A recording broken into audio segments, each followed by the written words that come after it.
My father died in early 2022. For most of my adult life, I've read about 2 to 5 books most weeks. My father read about the same, and we would pass recommendations back and forth and discuss those books the next week or the week after. Coming to terms with his death drove me to reevaluate a lot about my life, and it led to a series of epiphanies that transformed the way I think about reading. First epiphany: I read a lot more than most people, like a lot. The first revelation I had was in just how unusual my reading habits are. Oh sure, I knew that I read more than most people, but I had an entirely unrealistic understanding of just how much more. See, there's a well-known cognitive bias called the affinity bias that says we tend to assume our habits are more representative of the general population than they actually are.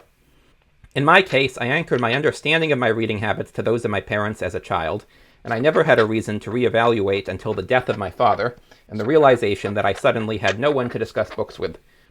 My mother was someone I thought of as not much of a reader, something she tended to agree with herself, being married to my father and having me for a kid. Even when she was working full-time and raising small kids, however, I think she found time to read a book or two a month, and more on vacation. On top of that, she's a reliable reader of multiple newspapers and several magazines. And I've already mentioned that my late father read more or less as much as I do. With those 2 data points, until my father's death, I assumed the average person probably read about 2 to 5 books a month. At his memorial service, I repeatedly heard my father's acquaintances talk about how remarkable his reading habits were.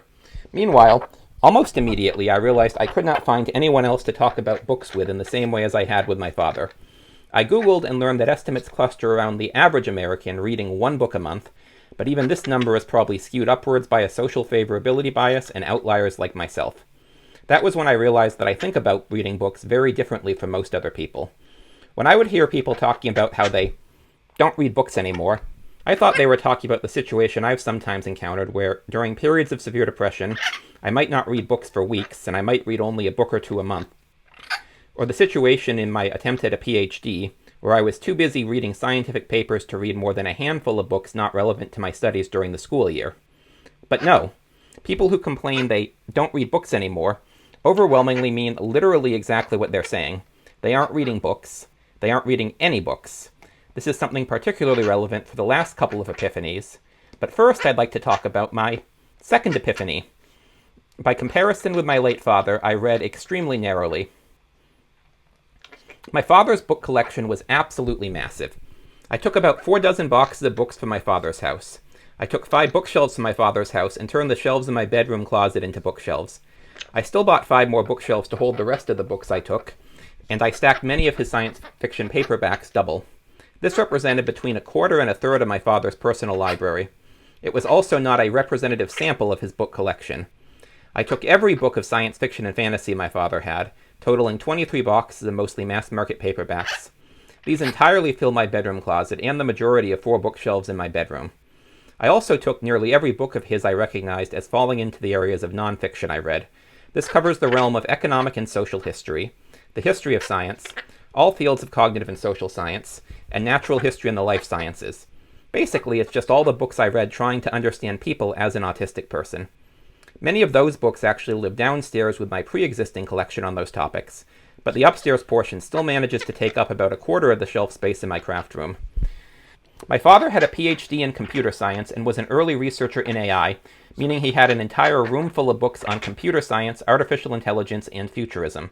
The relative handful of books I took from that part of his collection took up over another 1/4 of the shelf space in my craft room. This means that fewer than 2 bookcases worth of books in my craft room are dedicated to everything else my father was interested in, which includes books on mathematics, astronomy, home improvement, and crafts. It includes self-help, meditation, poetry, and the paranormal. And it includes graphic novels. He had basically 3 bookcases full of graphic novels and a closet full of comic books. I took just over 1 shelf's worth of graphic novels, basically all the stuff I remembered him talking to me about, along with his comic history books. Likewise, he had 2 bookcases filled with books on self-help, meditation, and spirituality. I once again took about a shelf's worth, and in hindsight I took pretty much none of his books on poetry or the paranormal. It took me about 6 months to get around to actually unboxing the books I took from my father's house, and when I did, it highlighted just how narrowly I still read. Starting first with his books on mathematics and crafts and then moving on to graphic novels, I began to expand what I read myself. But it was only in early 2024 that I really began to diversify my reading habits, and only in August 2024 that I finally did a U-turn on self-help. Changing my mind on that topic only became possible when I had my third epiphany: books can be useful. Early in 2024, an acquaintance and friend of a friend, who is obsessed with his career but doesn't read, started sending me links to articles by people purportedly working in tech claiming that reading even a few books a year was a massive competitive advantage when most people don't read at all. At the time, I was perplexed. It's useful to read the kind of books I want to try to write. Then there have been a few books I've read that have helped me dramatically improve my mental and physical health. I've even read 3 of the 5 self-help books my father had pressed me hard to read, and despite my skepticism of the genre as a whole, I found them at least somewhat helpful. But those, I was convinced, were the exceptions. You don't read books because they're useful, you read books because they're fun. Useful reading, I once believed, was in scientific papers and newspapers.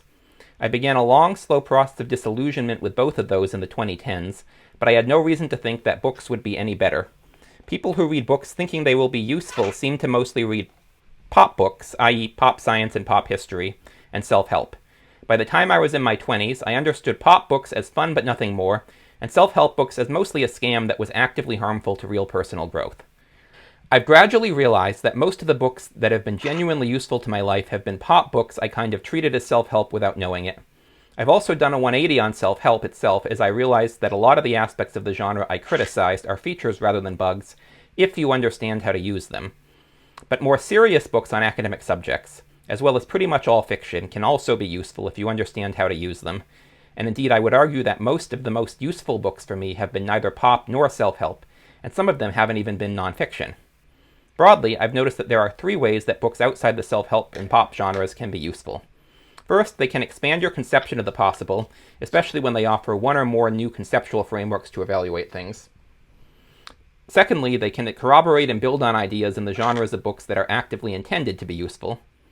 And thirdly, reading and discussing books can provide various forms of social capital. This ranges from reading a book you otherwise wouldn't to connect with a book club, to reading the kind of books that intimidate other people and being able to summarize and apply them. And it is that last point that takes me to my next epiphany. Epiphany 4. I have an unfair advantage in picking books. Because I used to read relatively narrowly, my TBR list once grew more or less linearly, and I was always convinced that I could finish it whenever I managed to retire. Expanding what I read has exploded my TBR list exponentially, and forced me for the first time to think about what is actually seriously worth reading and when. Now, the problem of an unconquerable TBR list is of course one that nearly everybody faces. But it turns out that because I've already read so much, I have a bit of an unfair advantage. Actually, I have several. To start with, I've read enough that I have a pretty good sense of what I like or don't like and why.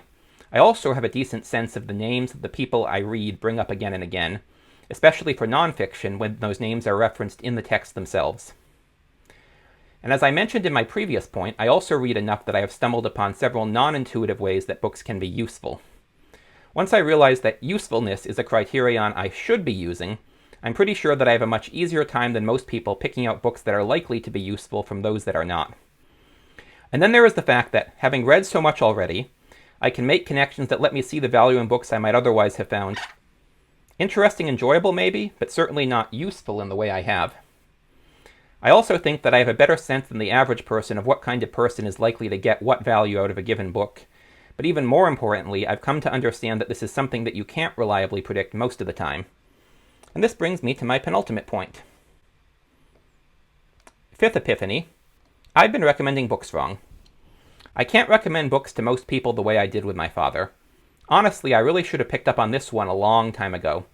Aside from my father, almost no one takes any of my book recommendations, and the people who occasionally do take some of them still ignore most of them. That's for at least 3 reasons. The first is that there's a massive asymmetry in commitment. If someone I trust is strongly recommending a book to me, I would generally consider it a moderate priority and read it 10, 20, maybe 30 books down the line. Worst case scenario, if I put it low down the list, it might take me months, almost a year to get to in extreme cases. Frequently, I'll read it within a couple weeks.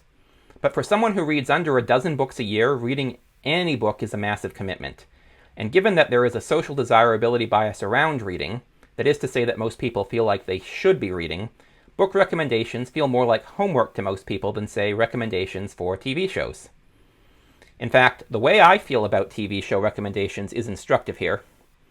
There are very few books that take me longer than 10 hours to read. There are very few popular TV shows with under 10 hours of watch time. But with ADHD and auditory processing disorder, I tend to have a hard time sitting still and focusing on the television, which means that it typically takes me about 3 to 4 times as long to binge watch a television show as the watch time alone would suggest. And oh hey, it turns out that most people today have the same difficulty concentrating on books that I do on television shows. And this brings me to the third issue around recommendations, which is how I recommend books to people. My approach historically was to say, here's about half a dozen books I liked on a topic you expressed interest in. On top of that, I might briefly describe the main idea of each of those books, the central thesis for nonfiction, the premise for fiction. If you are a normal person, you will immediately see the problem with that. And if you don't see the problem with that, well, the first step is realizing you have a problem. Hello, my name is Magpie, and I also struggle with an unrealistic view of other people's reading habits. Obviously, the first change I realized I needed to make was to recommend one book at a time. In fact, I figured this one out pretty much immediately after my father's death. The second change, however, took a bit longer. This was the realization that, because most people I meet are interested in book recommendations only when they are either directly useful or socially useful, I should only recommend a book if I think the person I'm recommending it to is likely to find it useful in such a way and I can clearly articulate why. And at last we come to the final epiphany in this video. Because once I realized that books can be useful, that choosing books and recommending books are skills that can be honed, there is the broader generalization that is the name of this channel. Epiphany 6. Reading is a skill. And by this I mean that reading is not merely a passive activity. Picking books, analyzing books, and recommending books are all activities requiring thought and effort. In combination with the realization that reading can be useful, this means that reading is something I can actually get better at through deliberate practice. That is to say, pushing the limits of what I am currently comfortable with. Both reading outside my comfort zone and trying to make booktube videos fall within that category. And so, hello world, here I am.